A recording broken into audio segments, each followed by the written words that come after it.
Hi everybody, welcome back to another gaming review.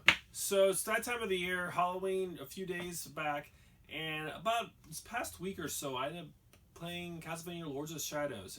It's a game I've been playing off and on for quite some time now, probably over a year, which is kind of sad because actually I picked up the game probably good 5-6 years ago, but with other games getting in the way and it falling on the back burner. It was a game that I was really impressed with as far as visually, having it being a new take on the franchise. So I've been playing Castlevania since the original Castlevania on the original NES.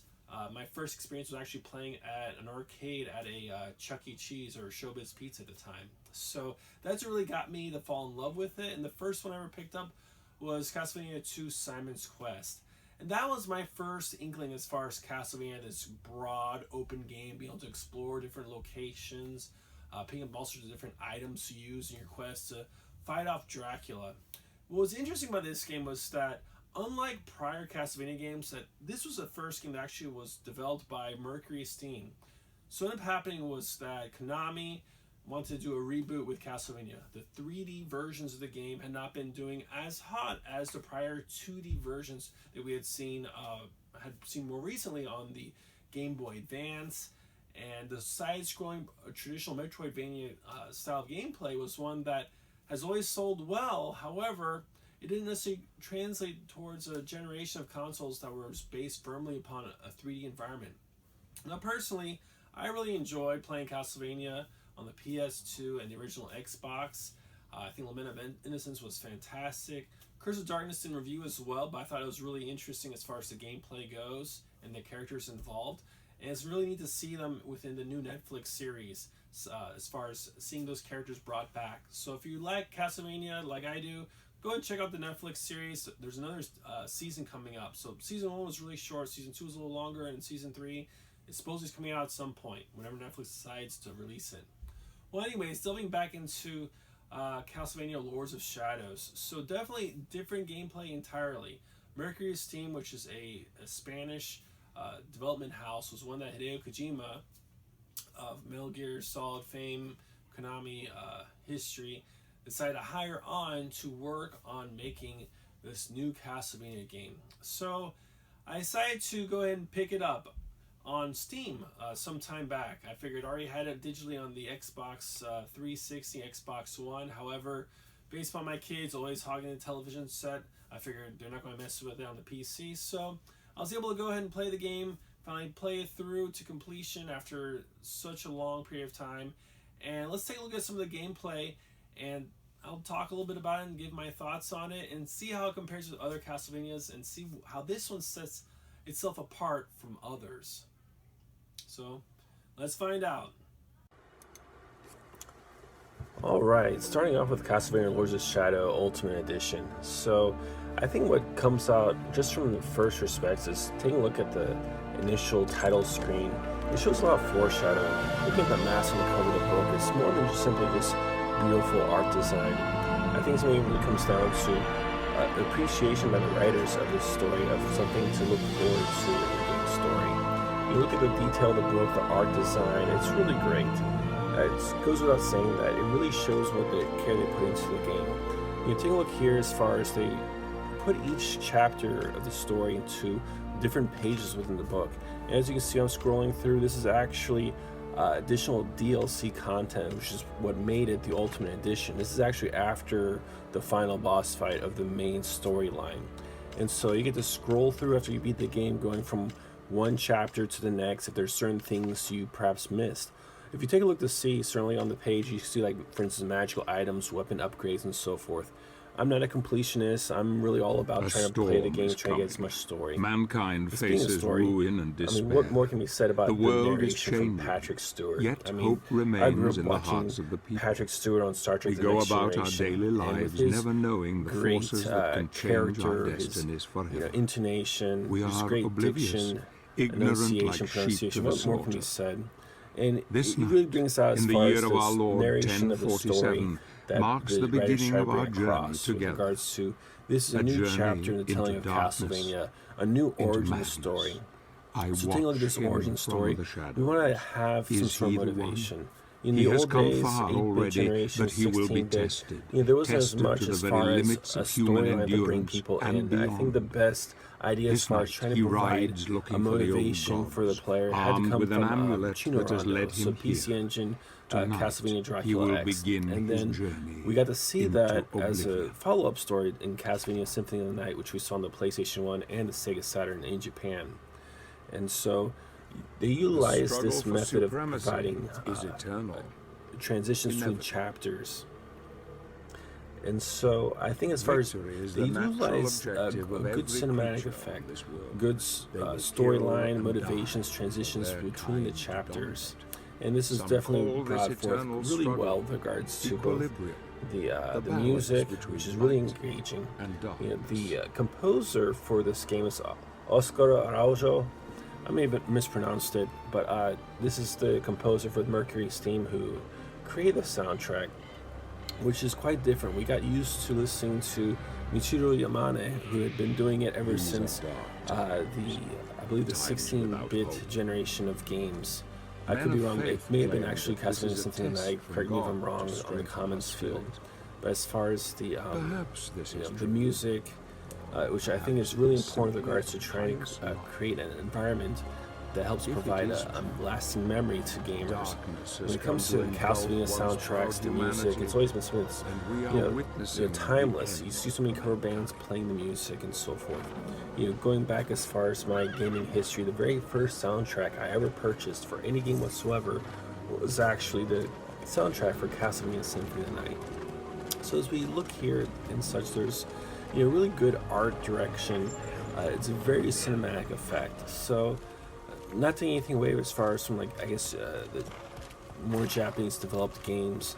I think as far as there's an additional touch I think brought here. Now granted though, there's changes as far as cinematography, taking nothing from other Japanese designers, but I think as far as this may have actually come from perhaps more of the production and direction provided from Hideo Kojima. So I think he's probably one of the ones who really helped popularize the idea of creating games as a medium for presenting a cinematic effect. So even though he was not actually directing the game, he was definitely involved with regards to the production of it, and I think wanted to leave his effect on it. So, but taking nothing against Mercury Steam. So, interesting thing as far as like any good action adventure movie, oftentimes you want a bit of action to get yourself into the gameplay. And with the game, it starts off. Gabriel comes into the village and he gets a taste of action. So you see, you have these orbs that provide.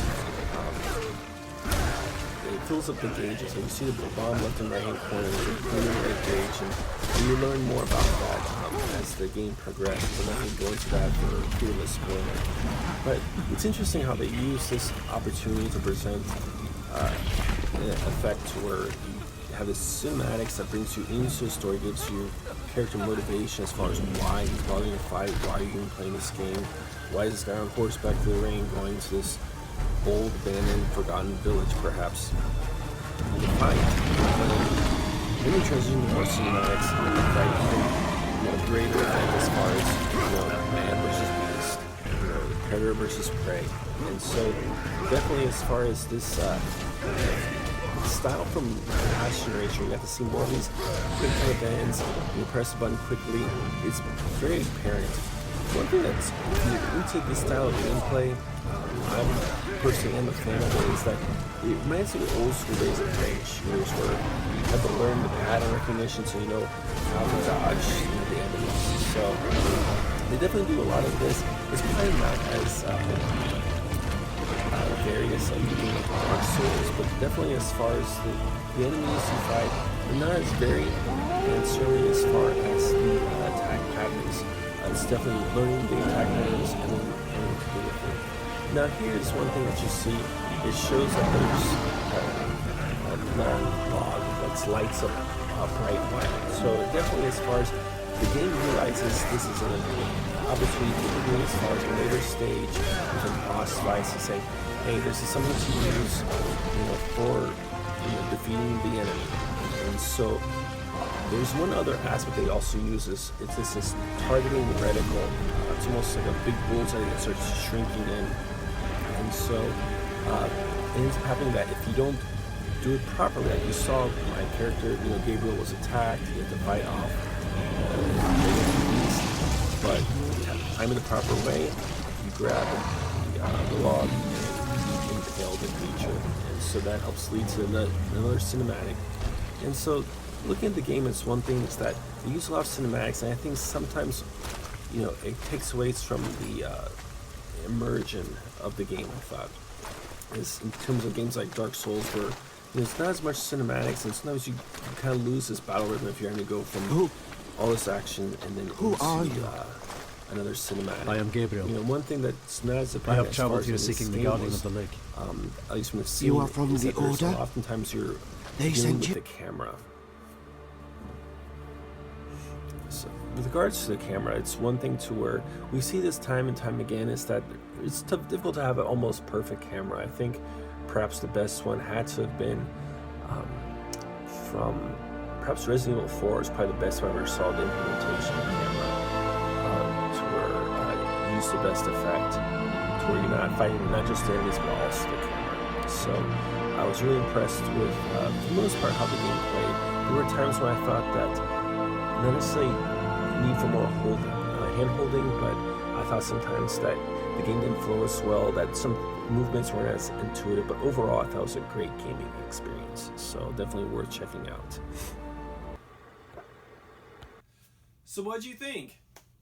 I know personally speaking, it's definitely a little different from what others may think of when they play Castlevania games. So when I think of, the old school Metroidvania games, I'm thinking about some non-player character interactions from time to time, but pretty much an open, extended gameplay or area where you can just go ahead and go back and forth, transition through, but within usually some set of confines. With this game, you didn't really have as much exploration. Now, granted, though, as you went through the book and as you saw it earlier in the video, you can go different chapters, different locations. However, they were completely segmented, very linear, and definitely as far as didn't really have that open expanse despite having beautiful vistas. I thought from an artistic standpoint, it was really beautiful as far as locations, great design. I really steered away from the more, gothic, darker aesthetic from prior Castlevania games. And so, not that it takes away from the Castlevania experience, I think as far as it still held true to what one expects from Castlevania is that's you're fighting hordes of evil enemies, you're using, definitely the whip that we've come to love ever since the original Castlevania game. I think as far as it delved a little bit, I guess more so we expected from the prior generation, where a lot more quick time events, were timed evolutions. We saw this a lot with Shenmue, we saw with God of War. So definitely it still has that, and we don't see as much of it this day and age. I don't think it's necessarily a bad thing per se. I think as far as it's kind of neat having these quick twitch type of events. However, I think what really kind of bugged me more than not as far as within the gameplay was how sometimes you felt like you were fighting the camera more than the enemies, and sometimes how they really wanted you to pinpoint as far as being an enemy a certain way. Now, in this video that we just saw, as far as in the gameplay goes, I played through quite a while trying to time everything. I thought maybe I had to get the enemy to follow me a certain point. I can go ahead and pick up this stick, but it was based upon that certain timeline. Now, granted, though, sometimes it wasn't as in further levels you won't see that as much in terms of you're given some clues as far as how to do it, and you go ahead and do it. But this one, I hadn't played this level. It's probably been over a year, and so definitely it was rusty as far as playing the initial level. But it really goes to show as far as the gameplay, it was still a lot of fun. I put 20 plus hours into it, and I was definitely willing to keep playing hours upon hours. I think that's a true testament of a good game in general, and certainly as far as the Castlevania game, where you can just keep playing and playing and playing, and it's really get engrossed in the story. Definitely as far as the neat thing about it, there's lots of replay value, and then there's additional DLC. Now, Castlevania Lords of Shadows doesn't just end right there. There's definitely more to the gameplay involved. There is definitely the 3DS game, which got a remake, as well as there's Castlevania Lords of Shadows 2, which takes place after the cutscene that you saw after our hero ended up finishing, prevailing at the end, and seeing where the story progressed. So I'm not really going to go too much into it if you haven't played the game. There are lots of great videos on YouTube in terms of you just want to sit down and watch the cinematics. It's definitely cinematic enough to where you can watch cutscenes and some gameplay and really get the experience without actually playing the game. If you're into that, I think definitely as far as it's a great watch. The music is fantastic. It really captures you as a player. Definitely, and having Patrick Stewart doing the narration was just incredible. I'm not sure if he actually makes appearance again as far as doing the voice acting within the sequels. I'm hoping he does, but I'm not really certain if he does. Just because it's Patrick Stewart. Everyone wants to have Patrick Stewart. So definitely, I enjoyed reviewing this game. I look forward to doing some more reviews down the road. So if you like what you saw, go ahead and click the subscribe button. Click the bell for notifications, and I'll see you for some more gameplay, more pickups, and a lot more gaming goodness. See you next time. Take care. Bye.